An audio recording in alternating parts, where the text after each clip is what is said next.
I can hear me majorly. Check. Check. There we go. There we go. All right.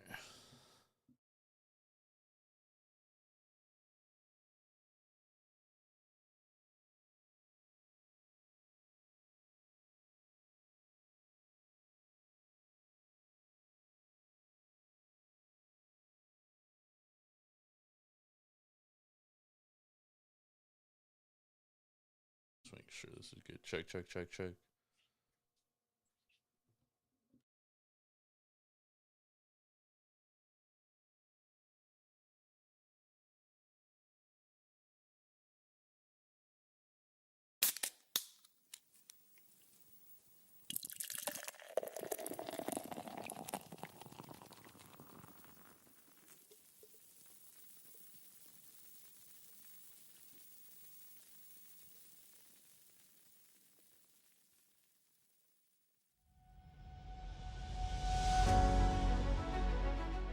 Deals. And Bonds hits one high. It's a dig. It is out of here.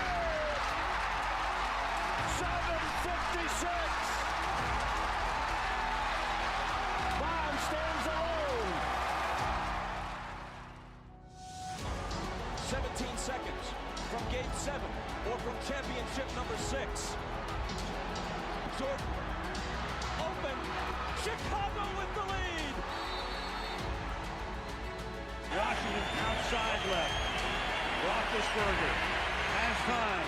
Throws to the back of the end zone, and it is caught for a touchdown by Holmes. Minute remaining, and they're putting Curry in the pick and roll, trying to get him on Irving. Irving and Curry, one-on-one. Irving puts it up. Let's go! Kyrie Irving from downtown. We're sending it in, Jerome. That's for damn sure. Yes, yes, yes. What is up, everybody? Welcome to Tap Room Sports Podcast. I am your host, Jordan Stacks on Stacks on Stacks. Lads, joined with my man, Mr. Big Ball and Ben Larson. Yes, sir. All In the nine, red and gold. all Gotta do it. ninered out over there. Oh yeah. Y'all Was got out a, at, y'all got a, y'all got lucky, man, playing the Seahawks next week. we got a pointless win today, and oh yeah, I will take Seahawks any day of the week over Green. Yeah, so I mean, let's talk about it, dude. I mean, well, first Give let me me mention, Geno Smith. yeah, seriously, dude. I mean, that was a blessing, but man, there's a lot to unpack in that Seahawks game. That was one of the worst displays of officiating I've ever seen. It just so happens two of the worst officiated games I've ever seen have been on the side of the Seahawks. We'll unpack that in a minute, though. Irvin will be joining us momentarily. He'll be hopping on. But man, Week 18 ended the season. We talked about it on the preview show, Ben, that teams that need to win, playing teams that have nothing to lose, they only hit 30% against the spread. Well, but wasn't that with the 2 weeks left when they had to win both the last two games? No, within the last 2 weeks of the season. Oh, okay. Within the last 2 weeks. I understood that wrong. So today they went 2-2 against the spread. The Dolphins got very lucky to cover that game. It took a fumble lateral at the end for them to cover. Should have been 1-3 against the spread. But man, what a day! A lot of action to unpack here. But first, let's how are you doing, man? Sorry, I'm getting ahead of myself. How are you doing, man? I'm just excited. I'm excited, day. Man. Oh yeah, absolutely. Crazy day, crazy weekend.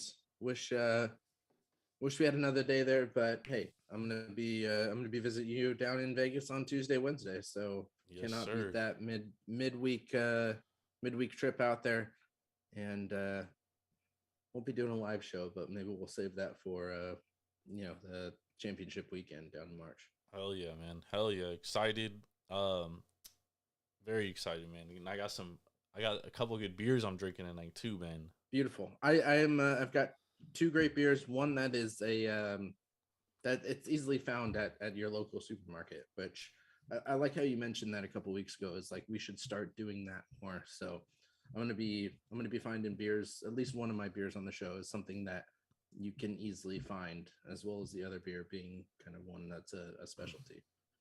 Yeah, you're lucky because in the Bay Area they actually have like good beers in the supermarkets. Out here in Vegas, not so much. Yeah, It's that's very true. rare. It's very rare. But what are you sipping on, man? Yeah, so first one I'm going to go with today is Lagunitas, and this is going to be the Maximus. So it's as they put it, is the Colossal IPA, which is 9%er. So it is a very high percentage IPA here, but it is it's kind of got that robust taste to it. It's got a great kind of great label behind it. It is, a built off their normal IPA with a little bit more oomph for it. So it is a double IPA. So I'm excited for this one. It's one I have had before, so it's not going to be the first time drinking it. But for 9%, it's a good beer. Damn, 9%.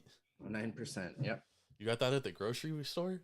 Oh yeah, they sell it in 6 packs. They also sell it as 19.2 ounces. So you can basically get a tall can of a 9% beer out here. Oh my God. $3. Unbelievable, man. Unbelievable.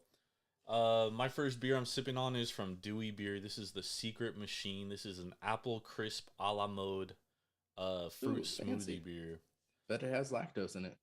It doesn't say, but it those lollipops, the caramel apple lollipops. Yeah, dude, it smells exactly fucking like that. Oh, shit. okay. Like identical. Okay. So excited to be sipping on that. But like we said, huge playoff show. This is like the first show we're hopping into playoffs. So, first we're gonna recap things, kind of talk about some matchups, and then obviously on our show this week we'll be talking more about and that's gonna be Wednesday captain. or Thursday this week. Just everybody out there, FYI. Yeah. Because I'm coming back so late on Wednesday. I'm hoping that we'll be able to do it Wednesday, but if not, it might have to be a Thursday podcast. Yeah, and that's fine because tomorrow night before the national championship, Irvin and I are going to be doing a preview kickoff show. We're going to be also bringing on Brian Lewis and Chris Ransom from Draft Utopia. So beautiful. We're doing an extra show, so that's okay pushing it back. Obviously, that's the last college football game we have, so it is what it is. But as far as NFL, so wild day today. Playoffs are set. Seahawks had to win, had to have a Packers loss. This game just ended. The Lions, the game closed. Packers minus 5.5. It went up to 5.5 once the Seahawks won, and then it kind of came back down to 5 because money kept coming in on the Lions. Mm-hmm. I bet Lions plus 5 this morning because I figured, hey, you know what? Like, if the Rams win the game, then that line's gonna shorten to 3.5, right? And if the Rams lose and the Seahawks win, well, I can't see it going much further than 5. Yeah. Right. And I know a Dan Campbell team. We talked about it on Tuesday. I said a Dan Campbell team I know is not going to quit. They're not going to give up. Even if they have nothing to play for, they will get satisfaction in ending Green Bay's season. Exactly. And that's why I was so high on it, when we talked about it a couple of days ago. Are we going to go specifically on this game, or are we going to... Well, let's start with this game because and it'll kind of transcend to some other stuff. Right, because this game was the finalization. So Packers lose this game, Seahawks get in. We kind of mentioned it a little bit earlier. It took one of the worst NFL officiating jobs I've ever seen for the Seahawks to win that game. I mean, Jalen Ramsey gets called for a personal foul for Geno Smith running into him. Oh wow! Jalen Ramsey didn't even move. Yeah. Geno Smith literally runs into him, and they call a personal foul. Seahawks get the ball within striking distance. They miss that field goal, goes into overtime, right? But I mean, it should have never got to that point. Yeah. Now the Seahawks are facing the Niners. I thought, regardless who the Niners faced, I thought they were going to win. I thought that it would benefit them most to slide to the 3 seed and face the Giants rather than face the Packers. But ultimately, the Lions end up beating the Packers. It doesn't even matter. Well, and one thing that I was really shocked about when the game was over here, for our Sunday Night Football in Green Bay was the lack of any emotion from Aaron Rodgers. He, I don't want to say he went out there and threw a dud, because He did though. he did kind of throw a dud, yeah. But it just seemed like he didn't care that they lost. Like the way that he was walking out with a smile on his face, and then he's like, "Oh, the camera's on me. I got to take that smile away." Like, it just doesn't seem like he really cares for this team. And I think that's something that we might see affect Green Bay this offseason, because one, they spent so much money on this quarterback who didn't even get them to the playoffs. Granted, they took away, his star wide receiver. They bring in a couple players who are subpar compared to Devontae Adams. They're young. But yeah, but I mean, just the way that we see him smiling, laughing, just having no care that they missed the playoffs this year, I think tells huge stories to me. Well, at the end of the day, I mean, he's a multi-millionaire. I don't think he really fucking cares all that much. He gets to go home to his mansion and fucking kick up in his jacuzzi or whatever. You know what I mean? I'll say this.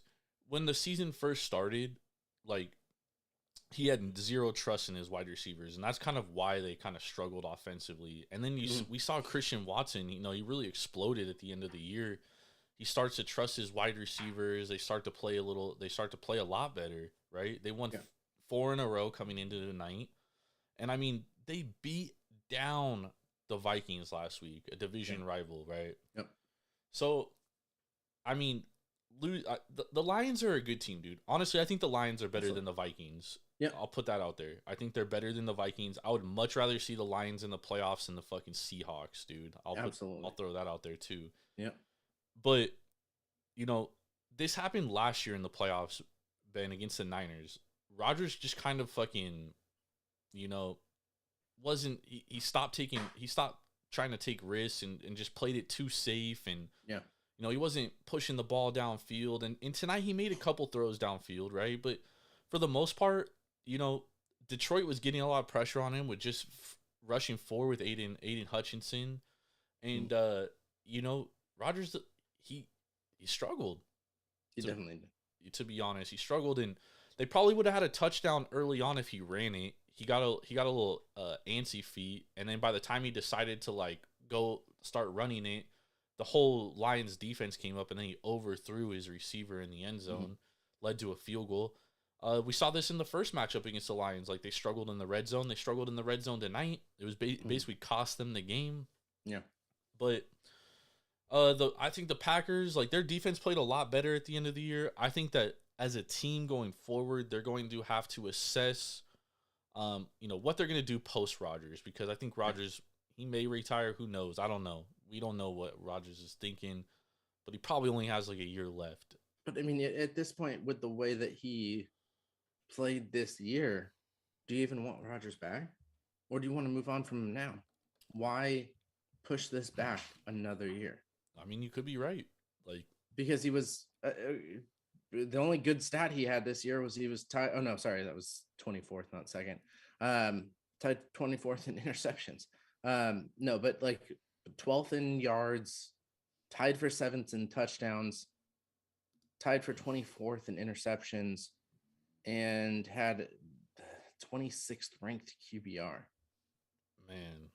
His stats this year were so much lower than really any previous year that he's had. Yeah, definitely lower. The regression was not good. Well, we know one thing, Ben. Father Time is undefeated. Absolutely. I mean, he's not that old. I mean, he's almost 40. Yeah.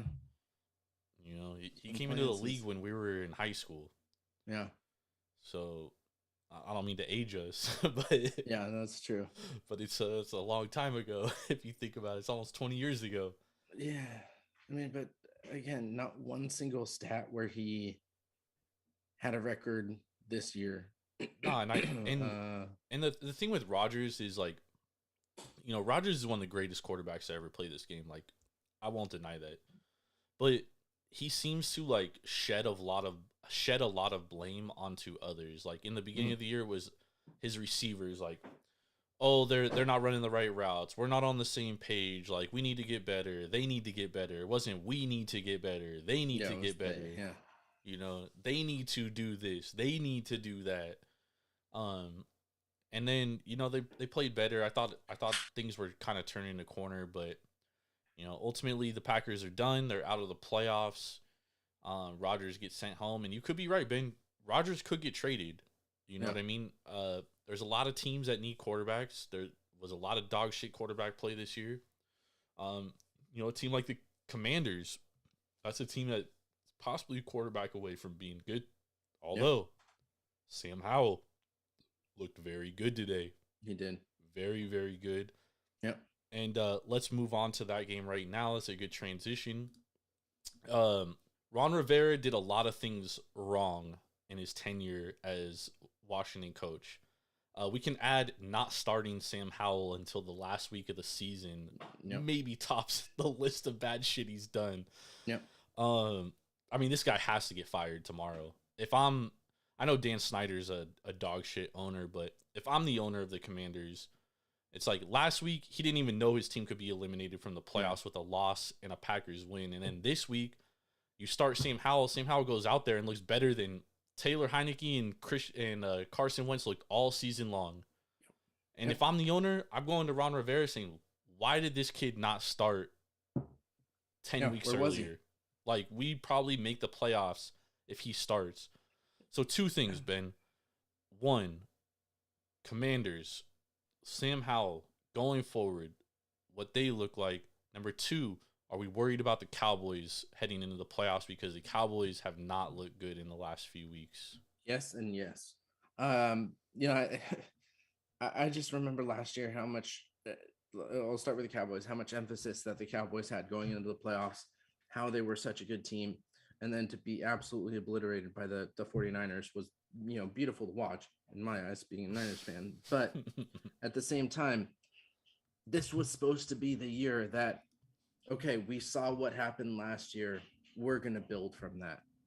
And I didn't see that building. I saw a regression of their defense in the second half of the season. Major regression, Ben. An Ezekiel Elliott who should not be their starting running back, and that they're spending a shit ton of money on. And now you have Tony Pollard coming in and really taking over that spot. And then you don't have those dynamic wide receivers that Dak really needs. And really, Dak doesn't look that great. I mean, look at him today, 14 for 37. That's like 35-40%. Yeah, he was awful. And you cannot have a QB going into the playoffs and expecting to win your first round of the playoffs coming in at 40%. Yeah. Who do they have going up next week? The Bucks. And the Bucks are going to win that game. I'm calling it right now. The Bucks are going to win that game. I wouldn't be surprised. Another first round egg. Well, I think they were in the second round last year, but it wouldn't surprise me if we see, you know, an early exit from Dallas. Ben, I'm calling it right now. The Bucks are going to beat the Cowboys, and then they're going to beat the Eagles, and then we're going to have a fucking Bucks versus Niners NFC championship, dude. Yeah. I'm calling it right now, dude. I'm fine with that because the Niners can beat any of those teams. So I think the Niners are the best team in the NFC. One thing that we're going to learn about the Niners, because, you know, Brock Purdy has looked good, but playoff football is a lot different. Playoffs is huge different. And it's like, so I wish Irv was here right now, because we were talking earlier, and I was like, and he was like, you know, talking about the Niners, and I was like, yeah, but bro, when's the last time you seen a rookie quarterback in the playoffs? Yeah, that's like looked great. You know what I mean? But you got to think about it. The Niners have so many offensive firepower pieces. They have a defense that's out of this world. But Ben, they've had all that for so long. They had Jimmy G, and you know, we can sit here and shit talk Jimmy G all we want, right? But the downfall of the Niners has always been quarterback play. There's no guarantee that Brock Purdy is going to be better than Jimmy G in the playoffs, because the playoffs is a whole different monster. It's just it's uncharted territory. You know what I mean? Like for a guy like Brock Purdy. But I think going into this year, you've got an offensive line that is playing really well and healthier than last year.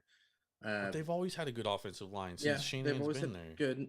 I think the addition of CMC opens up that offense completely. Bro, you're talking to a guy that has Niners fucking future 11 plus 1140. Oh, Basically 12-1 to win the Super Bowl. I want the Niners to win the Super Bowl. Absolutely. No, but much as I any think this is a Niner completely fan. different team than what we saw Garoppolo come in with, what, 2 years ago was probably their best chance. I mean, last year too. Okay. The year this is the thing, dude, is like the year they lost to the Chiefs in the Super Bowl. I thought they were the best team in the league. But when they went up against Patrick Mahomes, it's like, well, unfortunately, you're going against the best quarterback in the league. Yeah. And oftentimes when that happens, the best quarterback usually finds ways to win. Yeah. And we've kind of seen that during this season too, right? They play Patrick Mahomes. Mahomes lights him up at home, right?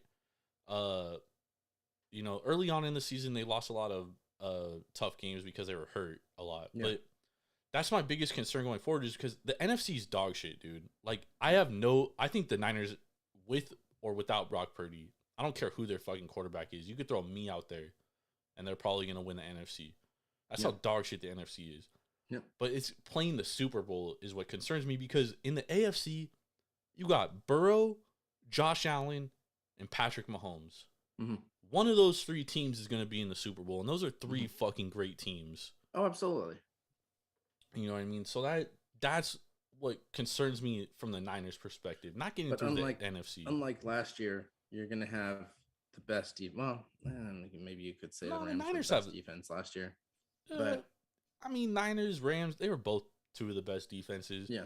But the thing is, the Bengals have a good defense, right? Mm-hmm. The Bills have a good defense. The Bengals Chiefs have mediocre. Well, I wouldn't say they're on the better side of 50%. I'd say they're the problem with the Bills and Chiefs is that their offenses score so much that they give up points because their defense is on the field a lot because their offense puts up so many points.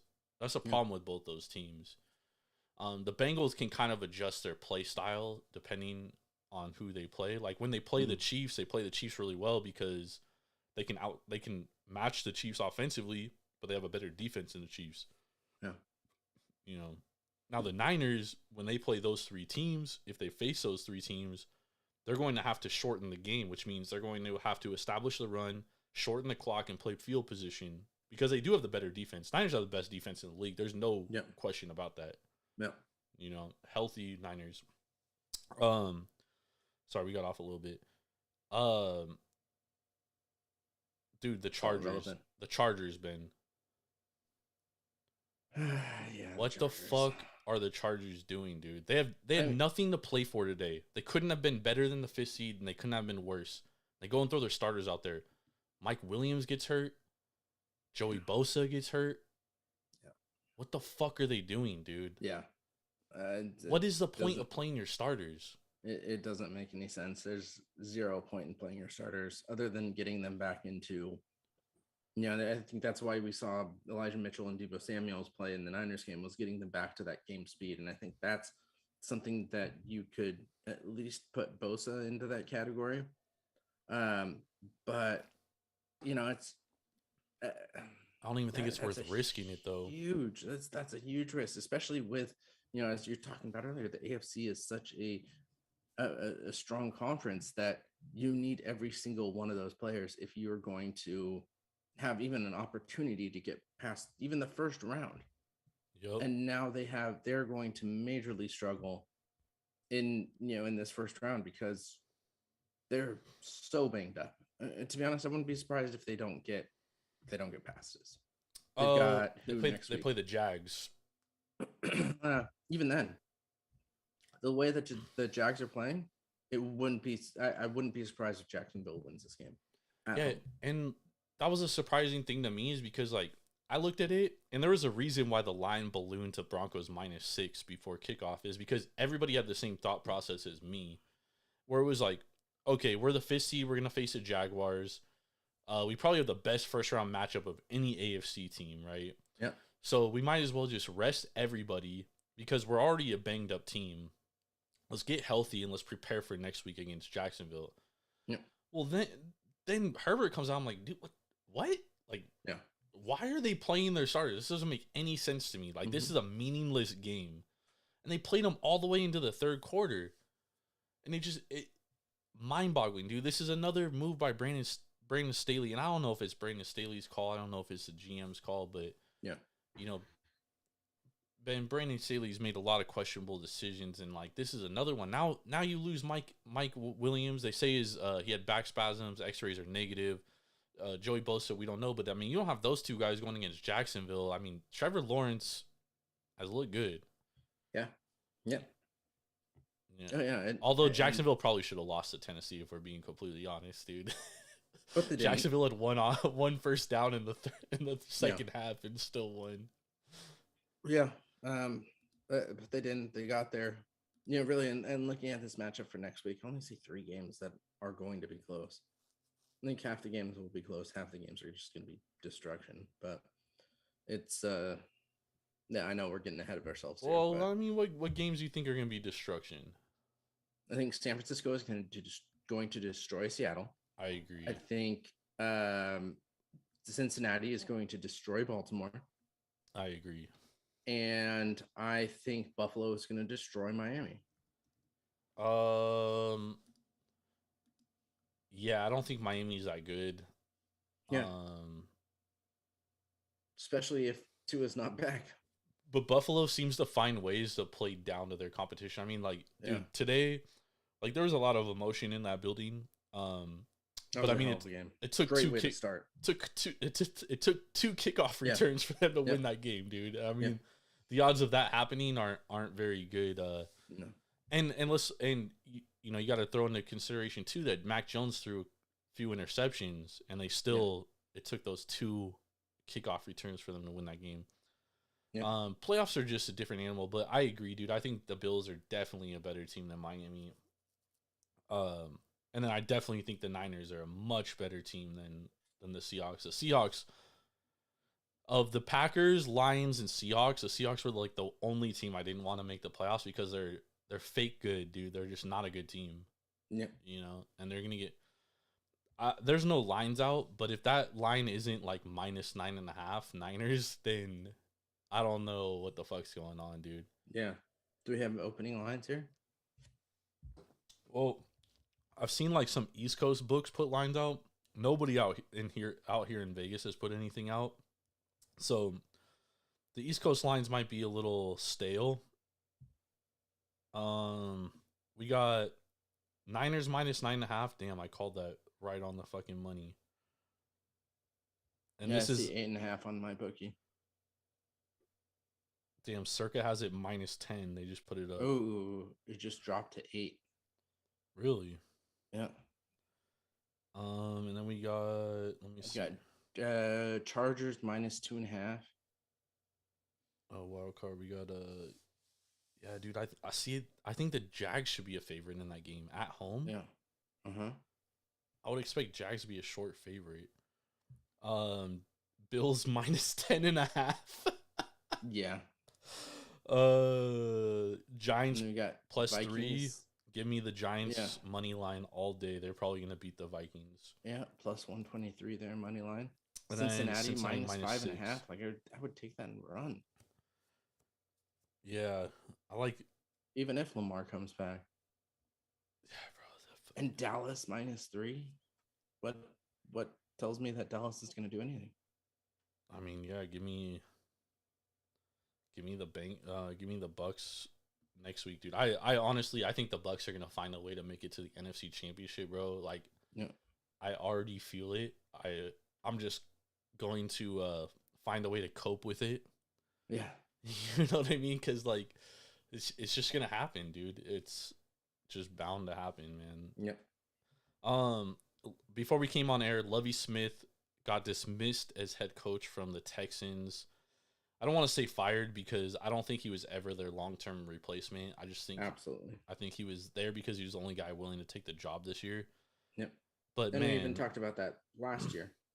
Yeah, and I think he got fired or let go specifically because they won today. Yeah, which was the stupidest move you could have ever done. Yeah, but Ben, we talk about this all the time, dude. You can't tell professionals to lose, dude. Absolutely. They're playing for jobs. They're playing for their families. You know what I mean? Like, I mean, yes, but also at the same time, like, telling you, Ben, we're gonna in a couple of weeks. Lovie Smith's gonna release some text messages that are from the fucking executives or some audio recordings telling him you need to lose this game or else you're gonna be fired. And he knew it, dude. He went out with a bang, bro. Yeah, he went out with a bang. And if he already knows that he's going to be fired, why not? Why not go out there and give the middle finger to the organization? Dude, this is a monumental, franchise changing, L or W for the Texans, dude. Yep. Because they could have gotten the number 1 pick, right? They obviously need a quarterback in Bryce Young. Now they have the number 2 pick, and the Bears, say a team wants to trade up for the number 1 pick to get ahead of the Texans, they can do that. So now the Texans, if they love Bryce Young, and this is the thing, I don't know who the Texans love, right? They could love CJ Stroud more than Bryce Young, for all I know. So they could play the smokescreen game and be like, oh yeah, dude, we love Bryce Young. We're going to take Bryce Young. Bryce Young falls to us at number 2. We're taking Bryce Young. Yeah, but at the same time, you could get a team that goes up there and just is like, what, we want CJ Stroud. We're taking him at number 1 because we don't want another team to come in and trade Chicago for that number 1 overall pick. So they, somebody else can get CJ. So who's going to trade up for a quarterback? There's a couple teams I think you could really put in that trading up for a quarterback. I think you could put the Jets. Yeah, the Jets need a quarterback. The Jets need a quarterback. The Texans. The Texans. You could put the Commanders, depending on what they thought. I think they like today. I think Sam Howell proved himself going forward. Yeah. To be honest, Colts. you could put Minnesota in that list. I know they just had that winning, but Kirk Cousins is old. Yeah, I don't know if they'll do that. The Raiders. The Raiders are on that list. The Colts are on that list. Yep. Carolina is on that list. Yep. The Seahawks are on that list. Yep. There's a good number of teams. The Rams have no draft assets, but they definitely need a quarterback in the future. Arizona. Does Arizona? Oh, stop it, dog. They just paid Kyler Murray. Even if they don't like Kyler Murray, they gotta fucking ride. They gotta ride it out for at least a year or 2. Kyler is enough to get that number 1 overall pick. They can't trade Kyler. Can't trade in the draft or in the. I doubt anyone's gonna want to take the contract. Yeah. Who knows? I don't know. The Giants are kind of like a wild card to me too, because they came out and said they're gonna give Daniel Jones, like they want to extend him and extend Saquon Barkley. But I don't know if Daniel Jones is like the long-term answer for that franchise, dude. Daniel Jones has been there though. There's not much more long-term that he can be. But that's what I'm saying. It's only a few years. He was decent. He's not like a franchise type quarterback though. Yeah, but he brought them to the playoffs. That's what you got to think about there. It's crazy, dude. Remember the guys I was talking about at the Circa Millions contest last night? I was like, bro, dude, they ended up winning the contest, and they're some fucking schmucks, dude. Yeah, we could definitely win Circa Millions. Yeah. Well, there's a couple teams too. Does Baltimore sign Lamar, or do they trade for that first overall pick? Nah, they'll re-sign Lamar, but it's interesting because we talked about this previously. His play style isn't conducive to a long-term quarterback because he runs so much, he's gonna get hurt. Yeah, and that's also I saw some rumblings that the Chicago Bears might be interested in Bryce Young. And similar thing with Justin Fields. Justin Fields' best attribute is his athleticism and his legs. Yeah. And it's that might not be that's great, but after they take a certain amount of hits in the NFL, dude, running backs life expectancy is only 2.5 years. So it does concern me that maybe these teams, the NFL always has like a cycle, right? So we saw like the Peyton Mannings, the Tom Brady's, the Drew Breeses, the Phillip Rivers, the Eli Mannings. We saw the Ben Roethlisbergers, the Kurt Warners. Like we had that pocket passer era, right? Yeah. Now we're seeing that teams are going to like more athletic quarterbacks that can run pass option. But we're seeing them get hurt. Kyler Murray, Lamar Jackson, Jalen Hurts got hurt this year. Lance. Yeah. Trey Lance got hurt. So maybe teams are like, well, I shouldn't say teams. Owners are like, well, you know what? I don't know if I want to invest fucking $40 million a year in a guy that might not play fucking 16 games a year. Yeah. 15, 14 games a year. Maybe we should invest in going back to a pocket passer quarterback. Yeah. A guy that can hand the ball off and read defenses and make throws in the pocket. Yeah. You know what I mean? So it'll be interesting to see how that goes going forward. I think that the Deshaun Watson trade, Ben, that might go down as the worst trade and signing of all time. So far. I mean, he's looked like shit, dude. Yeah. He's looked like fucking literal fucking elephant shit, dude. Yeah. You wonder how much of that is not playing and him needing to get back into shape. Bro, he's been 6 games now, dude. What's that? It's been like 6 games now. Yeah, and that should have been something that he was doing prior to, the return of doing those outside pro workouts and getting himself ready for that. And he definitely did not do that. Nope. Yeah, that looks like a horrible trade. I mean, it looks brilliant for the Texans, who got a lot of draft capital from that. Yep. They just now need to pick, choose wisely and, really build that team up the way that they really want to, because that division is not top of the line. No. I think, obviously Jacksonville and Tennessee were neck and neck, but you look at all the other divisions and there's no clear front runner like they have in the AFC South. So, I think they have an opportunity to really build that team up. My question is, Tua, what does Miami do? Because if they lost today, there were rumblings that Tua was gone, that McDaniels was gone, or not McDaniels, excuse me. Well, I mean, McDaniels. Yeah, sorry, that is their coach. Yeah, McDaniels was gone. We obviously know that they wanted Sean Payton and Tom Brady, and Tom Brady's a free agent. So, I'll say this about the Dolphins, dude. I wasn't high on the Dolphins coming into the year. I thought they were fake good. They kind of proved that, to be honest, throughout the course of the year. They beat up on a lot of bad teams and they lost to a lot of good teams. And today, they probably should have lost that game today. Yeah, a whole 12 points, right? They 11, 15, 11 points. Oh, sorry, I was thinking the whole thing, but yeah, 11-6, so 17 points in the whole game. They win today though, and they're in the playoffs remarkably. Yeah. But as far as Tua is concerned, I mean, like, he's got to worry about himself and his health, dude. I mean, he had 2 concussions this year, 3, I think. 3, yeah. And that's a huge concern if you're a player, right? I mean, we saw Steve Young retire early. Yeah. Who knows if he's even back next week? I mean, if I'm him, I don't know. I mean, I'm not him, dude. I can't say what I would do. Yeah. But,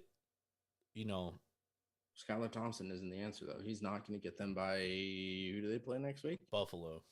Oh, fuck. Don't play. Yeah, if I'm Tua, I'm not playing.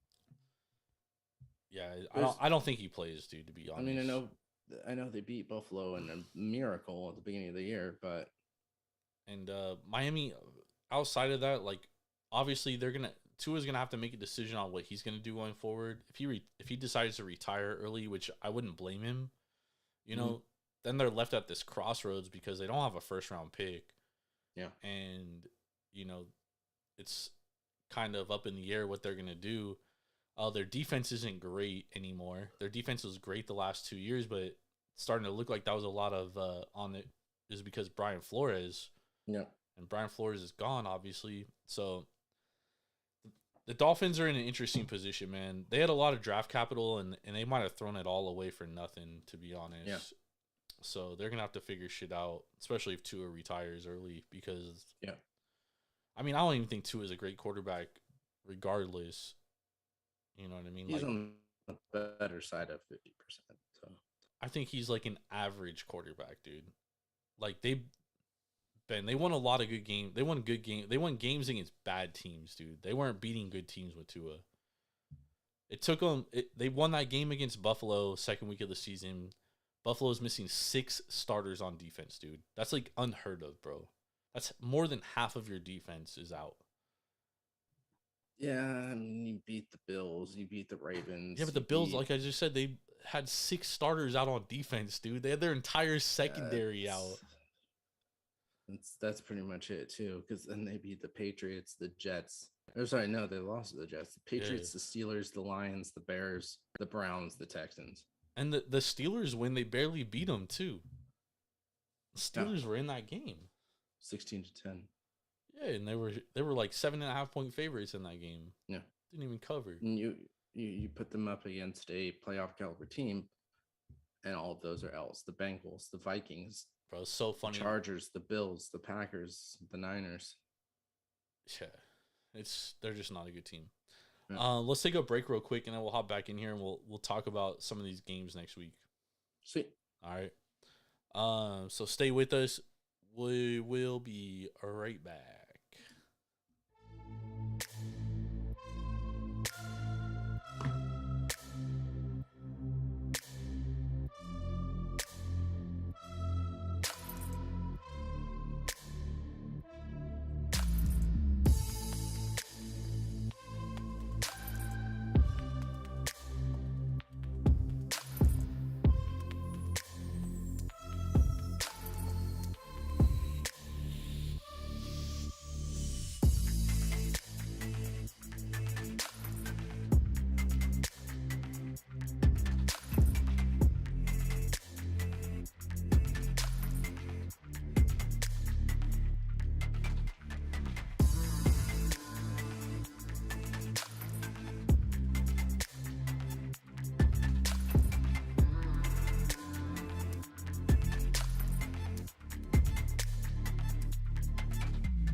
Yes. We are back. What do you got? What beer you got there, Ben? Is that the one from the grocery store? Oh, that's not the one from the grocery store. No. Lagunitas was the one from the grocery store. This is from a brewery out in, I think they're in Walnut Creek here. Walnut Creek. This is from Cali Craft. So this is Carl the Frog. The Fog, excuse me, not Frog. Carl the Fog. This is a hazy IPA. I'm not gonna lie, I bought it because of the can art. Nice. And I have had Cali Craft before. They're a great brewery. They make cool kids. They make a great Kolsch. So I figured it's time to try their hazy IPA. Who makes it? Cali Craft. Cali Craft. Okay. Yep. So it comes in at a 6.8%, so much lower than my 9%er, which even though it was a 12-ounce bottle, I did not finish that 12-ouncer while we were talking. So no, that's heavy, dude. Yeah, 9%er is definitely heavy, and I knew that I had the second one coming. What are you drinking? I'm drinking this beer from Voodoo Brewing Company. This is a Golden American Lager. This is called Oh Mama Sticks. Okay. So it's a golden lager. It's 6%, which is kind of heavy for a lager. But I like my loggers, so looking forward to this one. Hell yeah. Hey, are we gonna hit Tenaya on Tuesday or Wednesday? Yeah, we'll probably have to. I've been kind of disappointed because they haven't had any like special taps lately. Like they've kind of been. That's my thing with them, dude. I love Tenaya, dude. And if they're listening, I'm sorry, but I do have to say this because maybe it'll entice you to be better. But their brewers, like, they're lazy. Like, It's just the same thing over and over again, huh? yeah, like they brew the same things, and like they come out with these special beers. They make them, and they're great, right? And then they have them, they tap out, and then it's like, dude, they haven't had one in fucking 2 months, dude. Yeah. And it's like, what is it to entice someone like me to go back there if you don't do that? Yeah.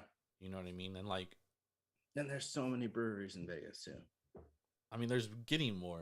There wasn't, which is probably why they're like that, is because they were like one of 3 breweries for so long, and now they're not.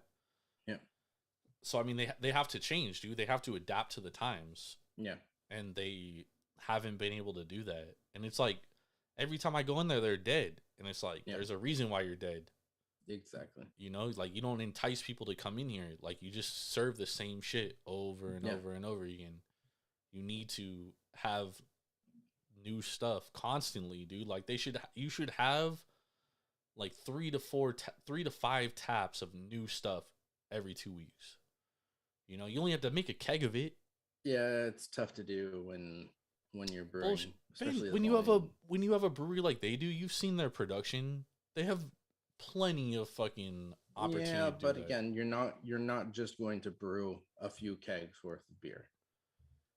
Yeah, but that's what they do, and it's so good that it entices people to keep coming back. Okay, I want to get that. I want to get their next special brew, right? Yeah. It's limited. I want to get the next one. I got to come in there to be a monthly thing, bro. Nah, it's got to be bi-weekly. But I mean, they have an award-winning Pilsner, which they like hang their hat on, and then they have their stout with Smoke Wagon, and it's like those are their 2 like prize beers that they're just like, you know, people continuously buy. So it's like they're like, well, you know what? Why should we change? Yeah. Maybe one day. So yeah, I should be a brewery manager, dude. Wouldn't be a bad gig, that's for sure. I'd be like making hella money, dog. I'd be like making breweries hella money.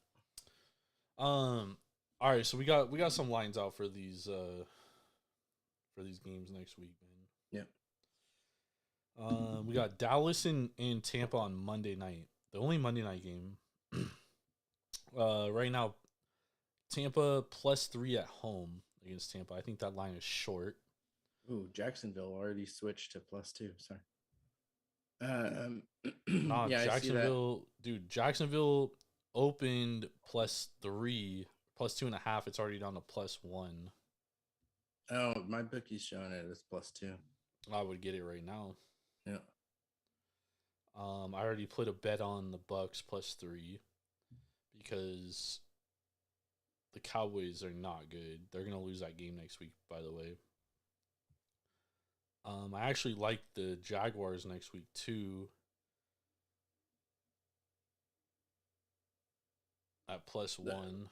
So let's look at these. We'll just do kind of initial analysis because we'll go deeper into them on Tuesday, Wednesday, or Thursday, depending on when we do our podcast. But yeah, Niners plus or -10, I think is too many points. Although I think the Niners are a better team than the Seahawks, I just think 10 is a lot of fucking points, dude. Yeah, 10 is a lot of points, especially with a rookie QB that you don't know how he's going to show up in a playoff game. I think this is a good thing that we do have Seattle instead of Green Bay coming in, as our first game, because if Green Bay was in, I'd be much more worried than I am with Geno Smith coming in. Yeah. So I think it's good for Purdy, and hopefully that helps him kind of ease his way into the playoffs. But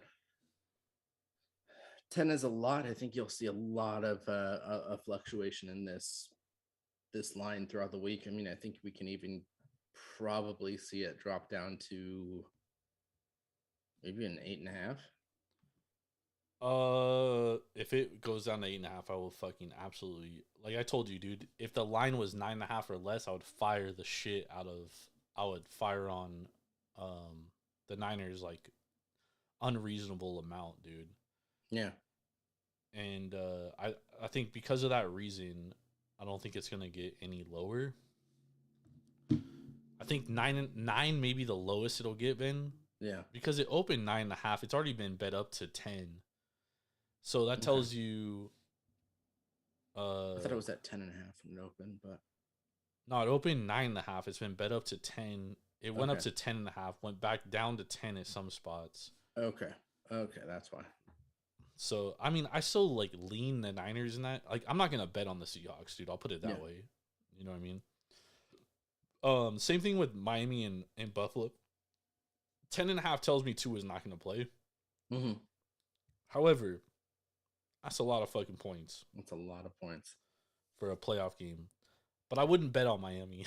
You know what I mean? And Miami going into Buffalo is a completely different game than Buffalo going into Miami.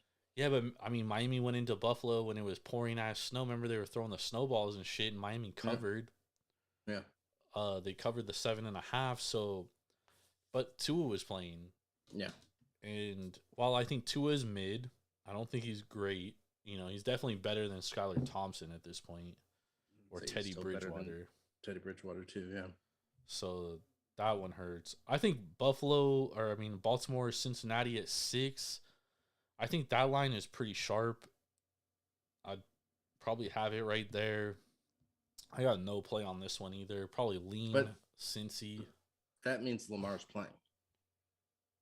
Well, today was 9.5, and Anthony Richardson was playing. All right, Anthony Richardson sucks. He sucked at Oregon. So even if this line definitely is Lamar playing. But if Lamar is like, I think this is middle, because if Lamar's playing, this line should be closer to like 3.5, 4, 4.5. Okay. I think Cincy's a better team, but Lamar's a game changer, dude. A healthy Lamar is different. Yeah, we're not gonna have a healthy Lamar. He hasn't played in a minute, Ben. I know, but because it's been injury ridden. And the Ravens literally like sat everybody today. Yeah. You know how hard it is to beat a team 3 times in a season? Yeah. Still 11. Honestly, I would play Baltimore plus 6.5, hoping Lamar plays. If he doesn't play, then I'm fucked. But if Lamar does play, this line's going to get shorter. I think you still take Bengals here, because we didn't see the Bengals do anything in the second half, and that was because of them going up 24-7. Anthony Richardson had like 4 turnovers in the first half, dude. He's not good. He wasn't good at Oregon. I mean, I could have told anybody that was going to happen today. Wait. Anthony Brown, whatever, same thing. Yeah, 2 interceptions. He had a fumble. Yeah. I think he had 2 fumbles, actually. Jacksonville Chargers. Did we talk about that one? No, not yet. That line's moved a lot. 2.5 to 1 already. See,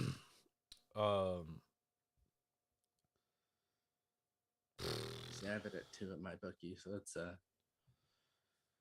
definitely a fluctuating. That one's tough because I think the Chargers are the better team, but I think the Jags are playing better. Yeah, well, and it's going to be interesting to see how the Chargers come out of this week. How big are those injuries? Yeah, is Bosa going to be playing? I'd imagine so, but is he going to be playing at the top of his game? Who knows? Yeah. Giants Vikings, Ben. To be honest, that's probably one I'd take at that money line, and I'd go Jacksonville money line. Jacksonville for there. What do you think? Giants Vikings. I love the Giants plus 3.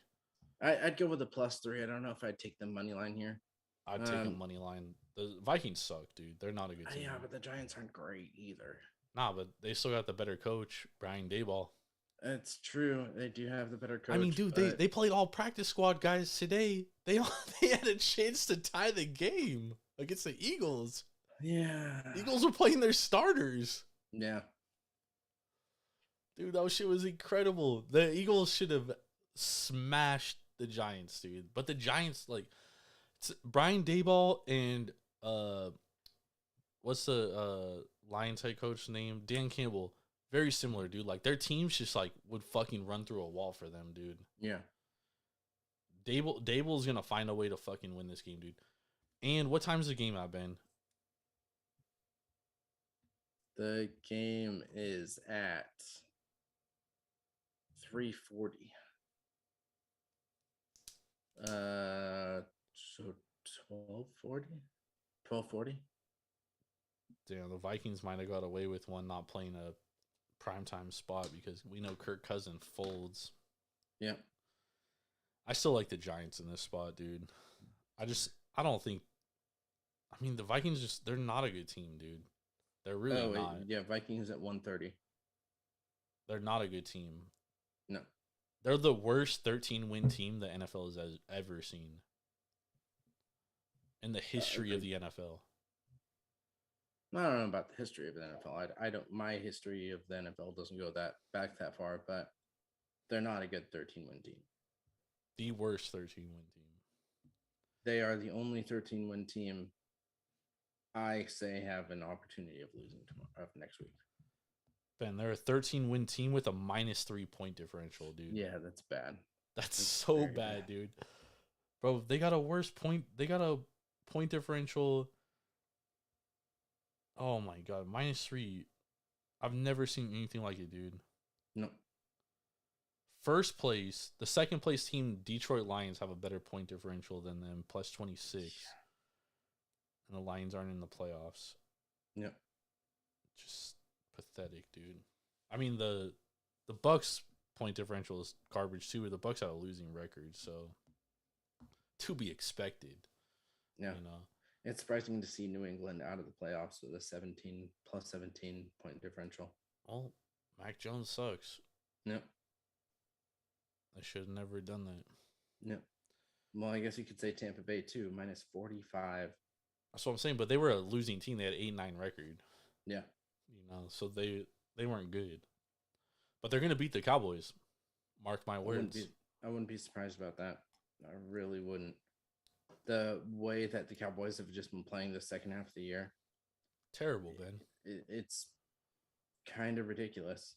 I mean, the win against the backups in Philly was probably their best win in the second half of the year. But they just played mid teams. I mean, you get the Vikings, you get the Giants, you get the Colts, you get the Texans. They lose to the Jags. They beat the Titans, who were resting all their players. That's mid football right there. Yep. And their wins that they got aren't that great. The Rams, the Lions, the Bears, Bengals at the beginning of the season, Giants at the beginning of the season, Commanders at the beginning of the season. It's nothing to write home about. And they got dog walk today. Yep. By the Commanders. Yeah. I agree, Ben. So we'll be back on Wednesday or Thursday. We'll be talking these NFL. We'll be handicapping them a lot deeper. This is just like our early thoughts on these games. Let's go, y'all. Well, let's get some best bets for tomorrow, Ben. You got anything for tomorrow? I do have a hockey bet. Hold on, sorry, let me pull this back up.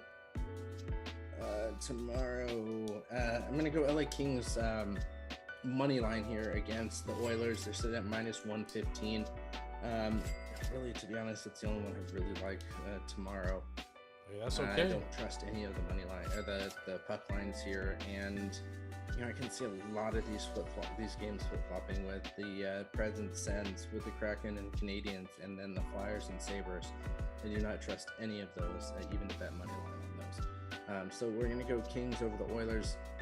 Kings have been playing really good hockey, and Oilers, good record on the year, 21-17-3, but their games have just been kind of dead. They've been beating the teams that they should be beating, and aren't getting that great a goaltender work. So nice. Yep. I'm going TCU plus 13 against the Georgia Bulldogs. I locked this up at 14. Talked about it on Wednesday. Still like it at 13. I do expect it to bounce back to 13.5 because Casual Joe was going to be on Georgia, of course. And I like the Celtics -8 tomorrow against the Bulls. Bulls are 29th in effective field goal percentage against a 3. Celtics are number 1. Bulls are 29th against the mid-range in D. Celtics are number 2. So give me the Celtics there. I think this line should be a little bit higher. And I like New Mexico -4.5 against Oral Roberts. New Mexico coming off 2 straight losses. They're 8-1 at home. Oral Roberts is 200th in defensive efficiency, and they're 1-3 against top 100 teams. New Mexico is a top 30 team, so give me the New Mexico Lobos -4.5 at home. Let's go. There we go. All right, so before we get out of here, what do you think about your 2 beers? My first one, that Dewey beer with the apple one, man, that shit was fire, dude. That shit literally tasted like one of those apple caramel lollipops, dude. No joke. Awesome. Like, similar. The second one, the Voodoo Brewing Company, the Golden American Lager. This one's good. I've only taken a few sips. Oh, first one, 4.5 out of 5. Then second one, 4 out of 5. There we go. How about yours? So my first one, I had the Lagunitas Maximus Colossal IPA. This was the 9%er. This was the double IPA, and this one was actually really good. This is one that if you're only going to have one beer a night, but you want to make it feel, drink this beer. It is a little hoppy on the hop side, so expect to have that bitterness and that hoppiness going into it. But for a 9%, it doesn't taste like you're drinking something that's really, really heavy and high alcohol percentage. So they did a good job masking the high percentage there. So I'll give this one a 4.25. For the Carl the Fog, it was a decent hazy IPA. It's thick, and I think that's my big problem with it. This is one that you are eating a loaf of bread as you're drinking it. So 6.8% is little, it's right on track. It's not a little high. It's right on track for where a hazy IPA should be. Taste is good, but it's a little too much for me. Again, that's just my own personal opinion on the hazies. So I'm going to give this one we'll give it a 3.9. So good beer all around. If you want to try some of these good beers, make sure to head over to Tavour, download the app, or go to Tavour.com, use promo code TAPROOM when signing up, and you'll get $10 off your first purchase of $25 or more. Down there, right there, it says it. Let's go. Thank y'all for joining us. For Mr. Big Bomb, Ben Larson, Jordan Stacks on Stacks on Stacks Slats. Like I said, I'll be back tomorrow, 3:30 Pacific Standard Time with Swerve in Irving, Washington. Early. Chris Ransom from Draft Utopia and my guy Brian Lewis will be previewing the national championship right before kickoff. We'll be going over player props. Basically, any kind of bet you can imagine that is out, we will be discussing it. All right, so definitely tap in with us. It will only be live. We will not be putting out a podcast for it. It will only be live. So make sure to tap in live. You can catch me on Twitter at Jordan Rules TSP, Instagram at Taproom Sports Podcast, www.taproomsportspodcast.com. You can get the link. So we'll see y'all tomorrow. But then we will see y'all either Wednesday or Thursday, depending on Ben's schedule. We'll be putting it out on live so y'all know. But thank y'all for tapping in with us. We really appreciate y'all. Have a blessed Monday. Cannot wait for the national championship. Hope y'all are as stoked as I am. We'll see y'all tomorrow. Peace. Later.